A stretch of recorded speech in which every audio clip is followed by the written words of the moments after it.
2025 সালের একাদশ শ্রেণীর প্রিয় ছাত্র, এই মুহূর্তে তোমরা পরীক্ষার দোরগোড়ায়। বিনায়ক পাঠভবন সেই কারণে তোমাদের জন্য ভাব সম্মেলন এবং আগুন নাটকের কয়েকটা প্রশ্ন নিয়ে হাজির হয়েছে। যে প্রশ্নগুলো তোমরা অবশ্যই পড়তে হবে তোমাদেরকে এবং পরীক্ষা অবশ্যই পাবে। প্রশ্নগুলো শুরু করা যাক।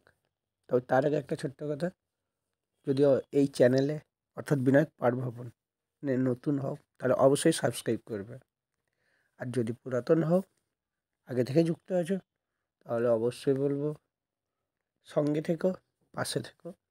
বিনায়ক পাঠভবন তোমাদেরও সঙ্গে থাকবে, পাশে থাকবে।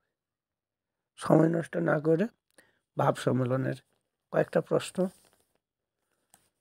যে প্রশ্নগুলো তোমাদের পরীক্ষার জন্য খুব প্রয়োজন, এমন কয়েকটি প্রশ্ন শুরু করা যাক।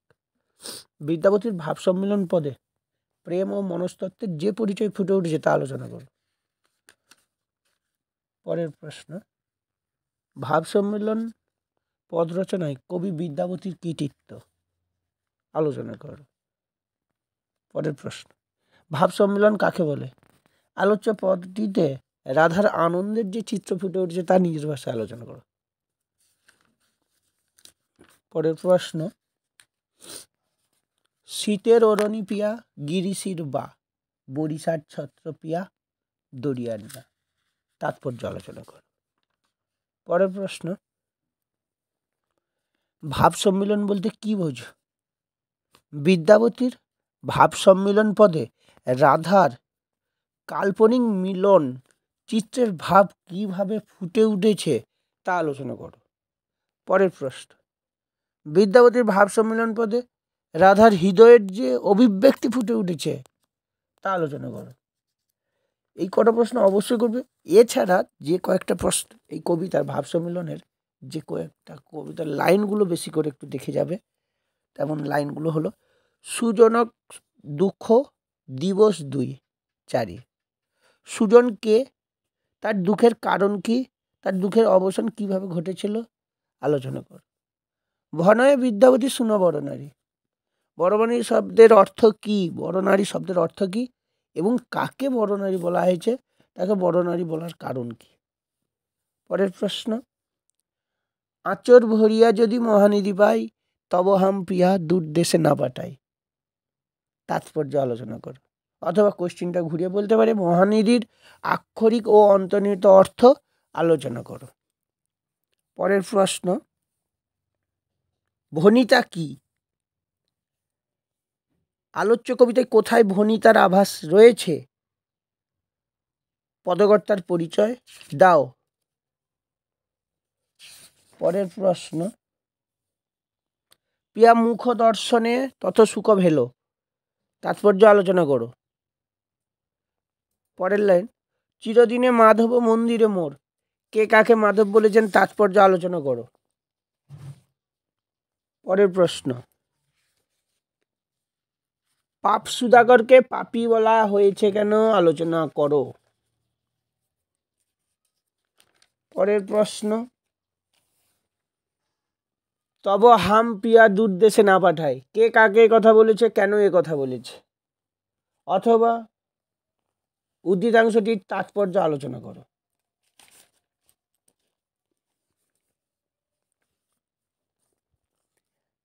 আপাতত ভাব সম্মেলন থেকে এই প্রশ্নগুলি করলে আশা করি তোমরা পাবে। তার সঙ্গে আরেকটা লাইন বলতে পারি, চিরদিনে মাধব মন্দিরে মোর, তাৎপর্য আলোচনা করো।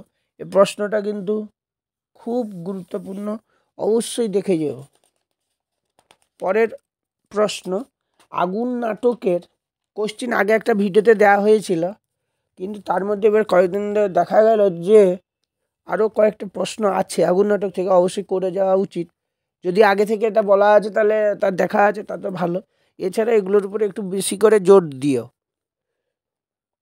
মানে আগুন নাটকের প্রশ্ন আগে দেওয়া হয়েছে, কিন্তু এই মুহূর্তে আগুন নাটকের কয়েকটা গুরুত্বপূর্ণ প্রশ্ন মনে হয়েছে, সেই জন্য আগুন নাটকের কয়েকটা প্রশ্ন আজকেও উল্লেখ করতে চাইছে বিনায়ক পাঠভবন। বিনায়ক পাঠভবনকে সাবস্ক্রাইব করবে, এটা নিজেদের জন্য অবশ্যই উপকার হবে। কারণ যদি তোমার সাবস্ক্রাইব থাকে তাহলে তুমি যে কোনো ভিডিও যখন শুরু করা হবে বা ছাড়া হবে বা দেওয়া হবে বিনায়ক পাঠভবনে, তখন অবশ্যই তুমি দেখতে পাবে, এত নোটিফিকেশান যাবে। যদি সাবস্ক্রাইব না করা থাকে তাহলে হয় না। আগুন নাটকের যে গুরুত্বপূর্ণ কয়েকটা প্রশ্ন পুনরায় উল্লেখ করছি, তা দেখো। আগুন নাটকটি কোন পটভূমিতে রচিত? নাটকটির মূল বিষয়বস্তু আলোচনা করো। পরের প্রশ্ন, আগুন নাটকটি কবে কোথায় প্রথম অভিনীত হয়? এই নাটকের সংলাপ রচনায় নাট্যকারের কৃতিত্ব। পরের প্রশ্ন, একাঙ্ক নাটক কাকে বলে? একাঙ্ক নাটক হিসেবে আগুন নাটকটির সার্থকতা আলোচনা করো। পরের প্রশ্ন, আগুন নাটকে মোট কয়টি দৃশ্য আছে? নাটকের দৃশ্য পরিকল্পনায় নাট্যকারের মুন্সিয়ানার পরিচয় দাও। পরের প্রশ্ন, আগুন নাটকের চরিত্র চিত্রণে নাট্যকারের অবদান আলোচনা করো। পরের প্রশ্ন, অস্পষ্ট আলোয় বিড়ির আগুনের আনাগোনা বেশ সুস্পষ্ট। আলো অস্পষ্ট কেন? বিড়ির আগুনের আনাগোনা অংশের অন্তর্নিহিত তাৎপর্য আলোচনা করো।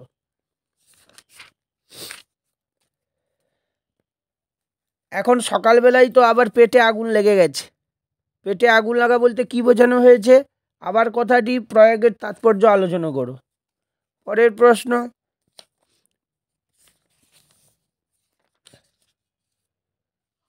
আবার লম্বা চওড়া কথা লজ্জা করে না উক্তিটি কার?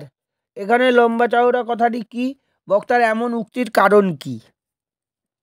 এই কয়েকটা প্রশ্ন আগুনের পুনরায় বলা হলো, এগুলো দেখে যাবে। আর একটা কোশ্চেন বলতে পারি, যদি তোমরা পড়তে চাও দেখতে পারো, কারণ লাইনটা এমন তো, আমি কুকুর নই।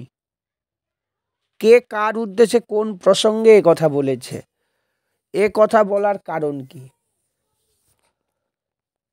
এই প্রশ্নগুলো অবশ্যই দেখে যাও, আশা করি পরীক্ষায় তো পাবে। বিনায়ক পাঠভবন সবসময় তোমাদের সামনে সঙ্গে আছে, সঙ্গে থাকবে। তোমরা বিনায়ক পাঠভবনের সঙ্গে থাকার জন্য সাবস্ক্রাইব করো, শেয়ার করো। সকলের পরীক্ষা ভালো হোক। এখন রাখছি।